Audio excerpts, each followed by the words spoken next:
Before we start, I would like to inform you that all the Warframes you will see here are those non-meta Warframes depicted from the Warframe 2025 stat survey and community tier list available in forums, Reddit posts, and even in third-party websites like Overframe. My goal here is to help you understand that these Warframes are insanely powerful, even if they are not very popular in the tier list. But if I missed your favorite frame, then feel free to add it in the comment section below later. First, let's talk about the Gladiator Warframe. Styanax is one of the strongest all-around Warframes in the game. He brings defense, offense, and support. His second ability, Rally Point, gives the whole team steady energy. Every time he lands a spear hit with his javelin or final move, allies gain energy. This means less time using energy pads and more time casting skills. Rally Point also boosts armor, making everyone tougher in battle. It works even better with energy-focused builds or frames that need constant energy. It's simple but powerful. You just keep fighting, and the energy keeps coming. Styanax makes energy problems almost disappear. That alone makes him valuable in high-level missions. Players often look for energy support like Protea or Trinity, but Styanax does it while staying aggressive, and that's rare. Another great part of Styanax is his final move, Final Stand. With the augment, it gives overguard to everyone it hits. Overguard blocks crowd control and gives extra protection.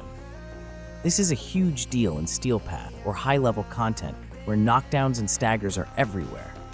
When Styanax uses Final Stand with the augment, the whole team gets overguard and stays standing. You can keep shooting, casting, or moving without being stopped. It turns the fight in your favor fast. He can do this often too, thanks to Rally Point feeding energy. This mix of support and damage is what makes his skills work so well together. Styanax has real synergy. His javelin gives energy, his strike weakens enemies, and his final move protects and finishes the job. Each skill helps the others do more. He's one of the few frames that feels like every button matters. Axios Javelin is more than just a damage skill. With the Augment mod, it pulls enemies into one spot. That makes it easier for the team to hit them with AoE damage. It also makes his Theros Strike more useful. Theros Strike removes armor and shields from grouped enemies. It heals him too, which keeps him alive in big fights.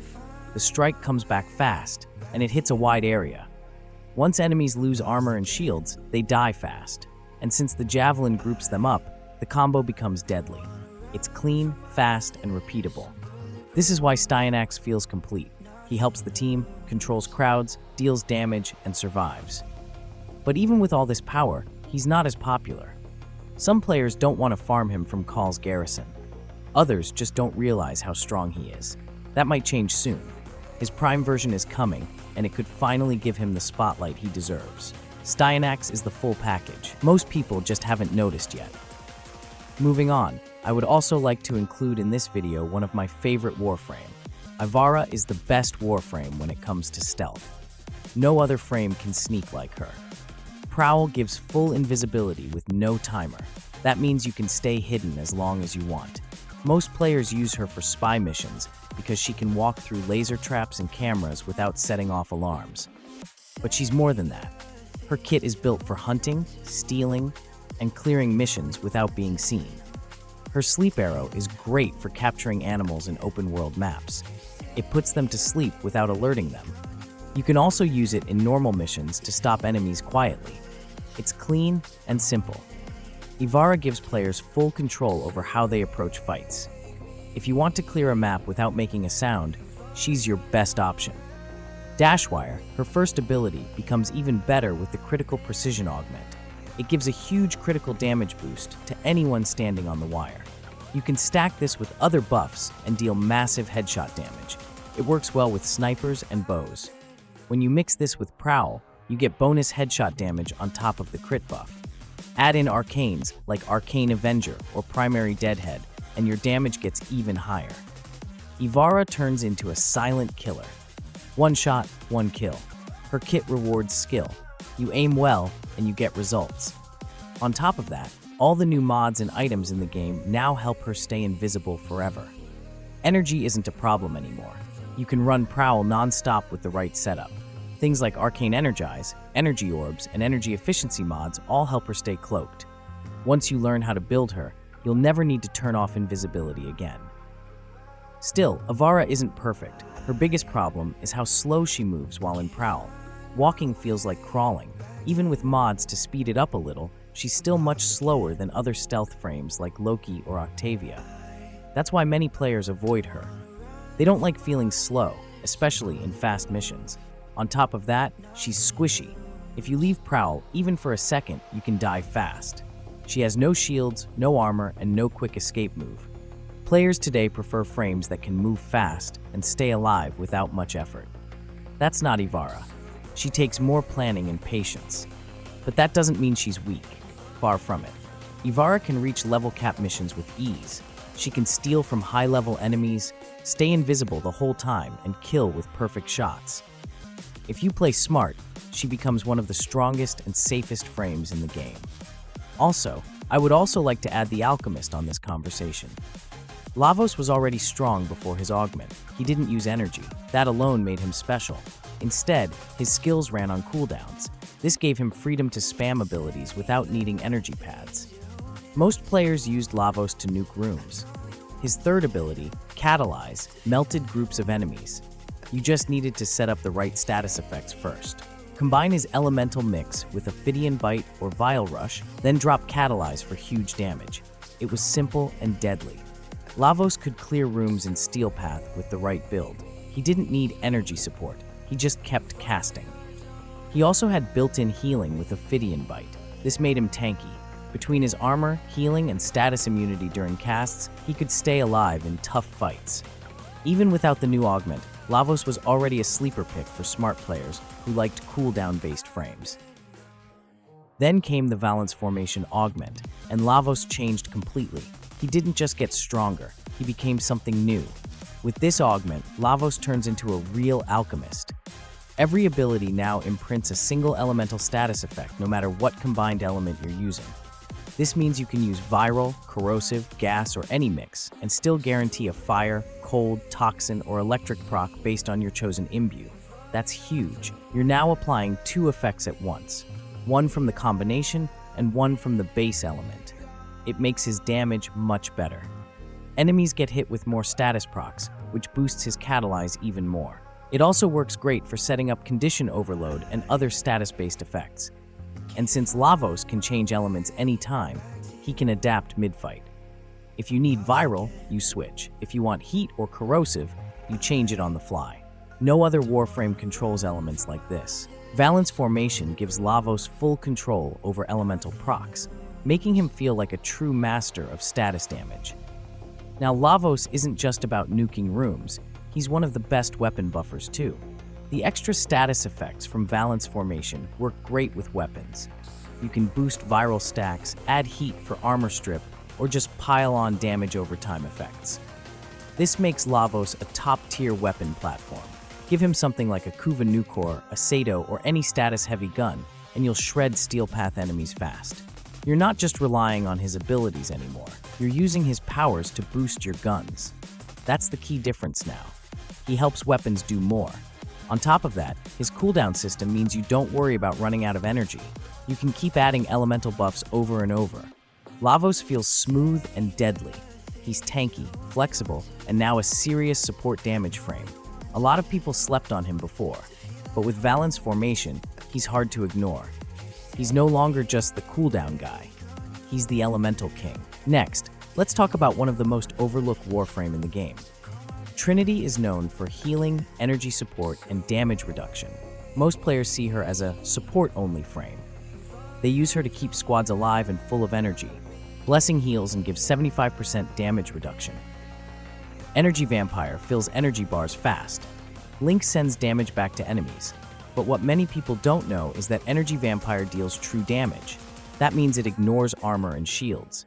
This is huge in missions like Void Cascade, where enemies scale fast and become tanky. Energy Vampire doesn't care. It hits through all defenses and deals flat health damage every tick. You can melt Thrax units with no setup. Just cast and let it tick. It also works on dormant exolizers, giving free kills without using weapons. This makes Trinity more than a support frame. she becomes a top-tier killer in Cascade missions. The combo of Zata's Whisper and Latum turns Trinity into a monster. Zata's Whisper adds extra void damage to all weapons and abilities. This void damage works great against Thrax enemies. Now add Latum, an Incarnon pistol that scales fast and melts high-level mobs. Latum's damage simply work well with Zata's bonus damage. But here's where it gets busted. Trinity's Energy Vampire gives constant energy and stuns enemies. Not to mention that you also can strip armor with her Link. You don't need to stop firing. You don't need energy pads. You just keep blasting. Energy Vampire feeds energy non-stop while also softening targets. Plus, Blessing keeps you and your team alive while Latum and Whisper do the work. With this setup, Trinity isn't just a support anymore. She's a full damage dealer and energy engine in one. She turns Void Cascade into an easy farm. No other frame brings this much support and damage in one loadout. Trinity got even better with her recent changes. Energy Vampire now has a wider range and faster ticks. This means more energy and more true damage more often. Blessing now scales better with high power strength, giving stronger damage reduction. Link now works better against airborne enemies and lasts longer. These changes boost her in every role. She heals better, protects longer, and drains faster. On top of that, mods and arcanes like Molt Augmented, Arcane Blessing, and Emergence Dissipate make her stronger in endgame. You can now build her for high strength and duration without worrying about energy. With all the new tools, she's much harder to kill and way more fun to play. The best part is, she doesn't need a full team to shine. Trinity can carry solo, even in Steel Path. Her damage scales, her support lasts, and her kit is still one of the best in the game. People overlook her, but she's a top pick for serious players who want power and safety in one frame. Next, let's talk about my first Prime Warframe in the game. Frost has one of the best team overguard mechanics in the game. His Icy Avalanche augment gives allies overguard while also granting armor. Before this, his Avalanche skill already gave armor to teammates, but now it's even better. Overguard blocks crowd control effects and helps keep everyone standing. It's a simple cast with big value. While other frames give shields or heals, Frost gives a full defense layer that stops knockdowns, staggers, and energy drains. It's perfect for high-level missions where enemy effects get annoying. The new Overguard change makes Frost's fourth ability more than just a crowd control tool. It turns him into a team-wide protector. You press one button, freeze the room, and boost your squad's defenses. He was always good at locking down enemies. Now he helps keep your whole squad alive, no matter what hits them. Snow Globe is still one of the best defense skills in Warframe. It blocks enemy fire, slows enemies that get near, and protects whatever is inside. The first 4 seconds after casting give full invulnerability, which soaks up damage and adds it to the globe's health. This makes it great for defending mobile defense points, excavators, or defense targets. You can cast multiple globes to cover wide areas. You can also recast it without waiting for it to end. The best part is that it doesn't just block bullets, it slows down anything that walks through it. This includes heavy gunners and melee enemies. In real missions, Snow Globe gives you room to breathe. You can revive teammates, reload your gun, or heal inside the globe. It's great for solo play and even better for team defense.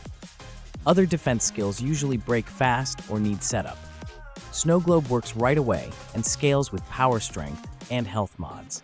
Frost's fourth ability also strips armor, which is huge. Enemies hit by Avalanche lose a % of their armor based on your power strength. This means even tanky enemies can be softened for easier kills. Cold damage got a buff in recent updates too. It now slows enemies more and works better with status weapons. This makes Frost's abilities stronger in today's Warframe meta. Slowed enemies can't shoot or move fast, which gives you and your squad more control. You don't need to kill everything fast if nothing can shoot back. Frost locks down rooms, strips armor, protects key targets, and gives overguard to teammates. He's simple, but very strong. While many players chase fast damage frames, Frost still brings the one thing that always works: survival. And with his recent buffs, he's no longer just a defense frame. He's a solid choice for tough content like Steel Path, arbitrations, or endless missions. Then, let's talk about the king of immortality that will not get nerf in Warframe. Nidus is one of the few Warframes that can't die easily. His passive lets him avoid death as long as he has stacks. At 15 mutation stacks, if he takes a fatal hit, he just shrugs it off and loses 15 stacks instead. That means no bleed out, no revive needed.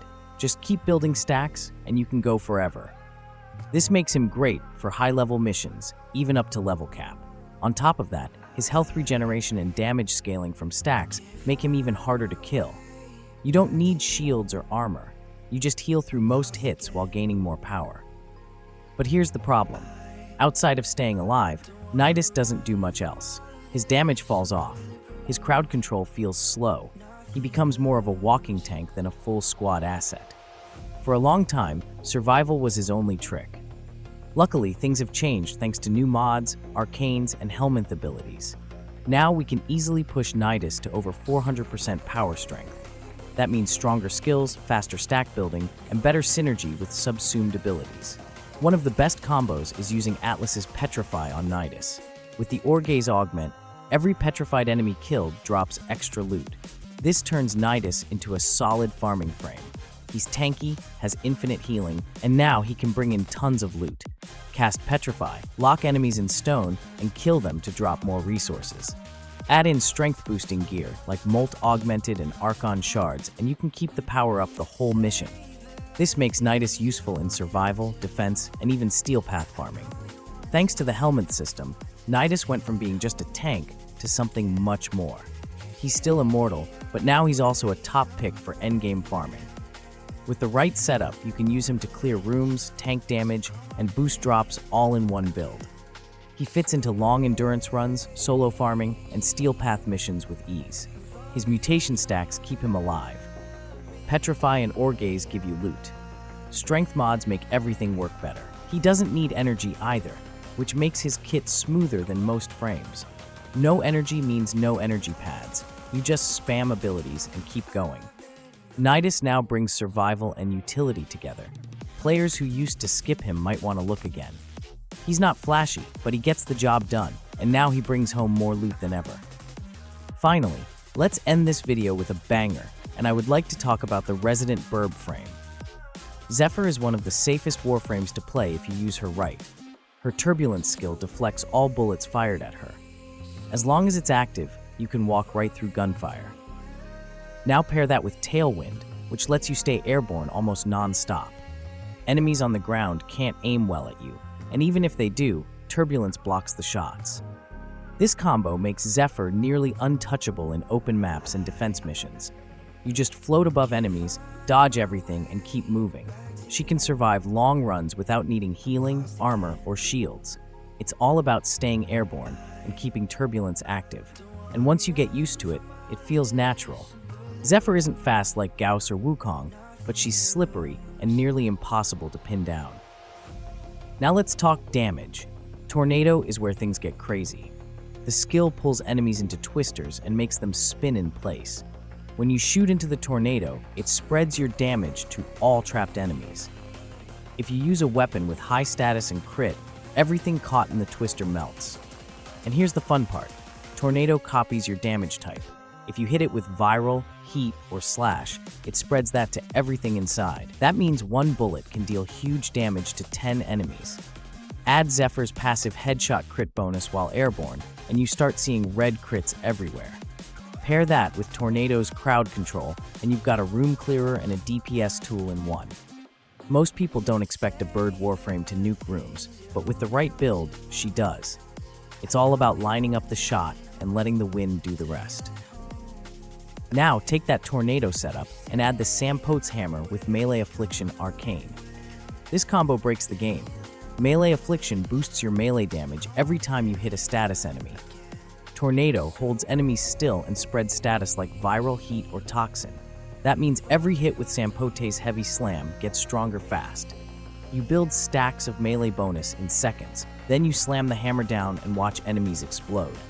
With high power strength, Tornado pulls more enemies and spreads more status, and Sampote's hits like a truck even with no buffs.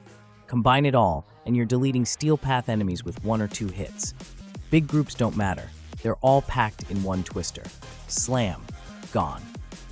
Zephyr used to be ignored for damage, but not anymore. She now brings top-tier crowd control, safety, and burst melee damage in one frame.